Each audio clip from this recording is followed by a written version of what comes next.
Students, आज के इस वीडियो में हम इंटरेस्ट ऑन कैपिटल के ऊपर और भी ज्यादा डीप डिस्कशन करेंगे। बच्चों, ये जो टॉपिक मैं आज आपको बताने वाला हूँ आपके एग्जाम के पॉइंट ऑफ व्यू से बहुत ज्यादा इंपॉर्टेंट है।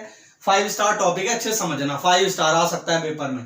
देखो बच्चों, इंटरेस्ट ऑन कैपिटल की बात करेंगे। सबसे पहले इंटरेस्ट ऑन कैपिटल, जब पार्टनरशिप फर्म क्या कर रही है, इंटरेस्ट पे कर रही है पार्टनर्स को उनके कैपिटल पे, तभी ये कहानी एप्लीकेबल होगी। अब कहानी देखो क्या है।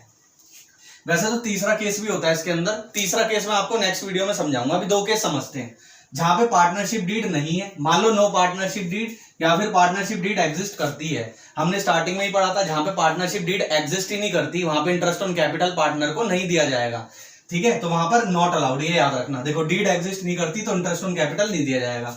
अब केस नंबर 2, केस नंबर 2 क्या बोलता है, केस डिस्कस कर रहा हूं। पहला केस जहां पे पार्टनरशिप डीड नहीं है तो नो इंटरेस्ट ऑन कैपिटल। अब अगला पार्टनरशिप डीड है लेकिन वो साइलेंट है। पार्टनरशिप डीड तो बनी हुई है लेकिन वो साइलेंट किस चीज को लेके है कि भैया फर्म में अगर लॉस हो जाए, पार्टनरशिप फर्म में अगर लॉस हो जाए तो क्या इंटरेस्ट ऑन कैपिटल दिया जाना चाहिए, नहीं दिया जाना चाहिए। सिंपल। इसी चीज को हम टेक्निकल लैंग्वेज में क्या बोलते हैं कि चार्ज है या फिर एप्रोप्रिएशन है, इसके ऊपर बात नहीं करी। इंटरेस्ट ऑन कैपिटल चार्ज है या फिर एप्रोप्रिएशन ऑफ प्रॉफिट है, इसके ऊपर बात नहीं करी डीड में।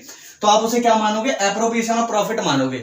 मतलब एप्रोप्रिएशन ऑफ प्रॉफिट का मतलब इंटरेस्ट ऑन कैपिटल अलाउड तो होगा लेकिन कब, जब पार्टनरशिप फर्म में प्रॉफिट हो। बस ये याद रखना, पार्टनरशिप फर्म में प्रॉफिट है तभी इंटरेस्ट ऑन कैपिटल दिया जाएगा। अगर पार्टनरशिप डीड क्या है, साइलेंट है कि चार्ज है एप्रोप्रिएशन। चार्ज एप्रोप्रिएशन का मतलब क्या है कि पार्टनरशिप फर्म में लॉस है तो क्या इंटरेस्ट ऑन कैपिटल दिया जाना चाहिए या नहीं। सिंपल सी बात है ना। या प्रॉफिट है तो कितना दिया जाना चाहिए। अब देखो सिचुएशन 1, मान लो लॉस हो गया, पार्टनरशिप फर्म में क्या हो गया, लॉस हो गया, तो not allowed, interest on capital आपको नहीं दिया जाएगा। दूसरी चीज, आपको प्रॉफिट तो हुआ इंटरेस्ट से पहले लेकिन वो प्रॉफिट किसके बराबर है, इंटरेस्ट ऑन कैपिटल। मान लो 5,000 का इंटरेस्ट ऑन कैपिटल देना है, 5,000 का ही प्रॉफिट है। या फिर मान लो प्रॉफिट है ज्यादा, 10,000 रुपए का प्रॉफिट है, इंटरेस्ट ऑन कैपिटल 5,000 देना है। प्रॉफिट ज्यादा है या फिर प्रॉफिट क्या है, इंटरेस्ट ऑन कैपिटल के बराबर है। कौन से प्रॉफिट की बात हो रही है, प्रॉफिट बिफोर इंटरेस्ट। ठीक है, तो इस केस में इंटरेस्ट ऑन कैपिटल दे देंगे। क्यों, क्योंकि सफिशिएंट प्रॉफिट है, दे देंगे। लेकिन कितना देंगे, जितना एग्रीड रेट बोला है, जितने जिस भी रेट से बोला है उस रेट से हम इंटरेस्ट ऑन कैपिटल दे देंगे पार्टनर्स को।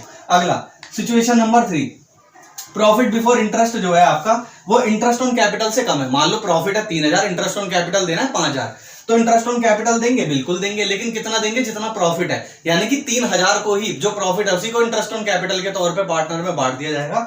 उनके प्रॉफिट्स, उनके ratio of interest on capital, interest on capital के रेशो में। ठीक है बच्चों, नेक्स्ट वीडियो में पहले मैं इनका एग्जांपल्स बना के आपको करवाऊंगा। अगर आपको भी इतना समझ में आया हो तो वीडियो को लाइक करो और चैनल को सब्सक्राइब करो।